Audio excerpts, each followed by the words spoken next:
একটা পারফিউমের কথা বলছিলি না, ওটাই বা কে দিল? জানি না, দেখ রিতম বা স্মিতাকেও দেয়নি। আর দোকানে যান না। আর তার থেকেও বড় কথা, ঋষভের তো কোনো পারফিউমে অ্যালার্জি নেই। আচ্ছা নিমো, তোর মনে আছে আমরা যখন ড্রয়িং ক্লাসে যেতাম, ওখানে পার্টিকুলার একটা ধূপ জ্বালানো হতো।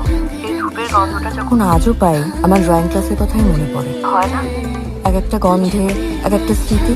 তার মানে এই গন্ধটা ঋষভ তার কোনো একটা স্মৃতিকে ট্রিগার করছে। হতেই পারে।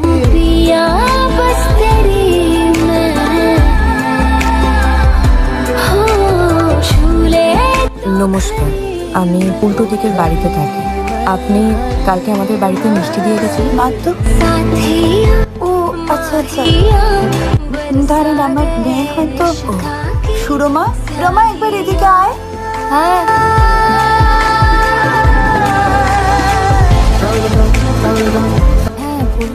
আমি উল্টো দিকের বাড়িতে থাকি।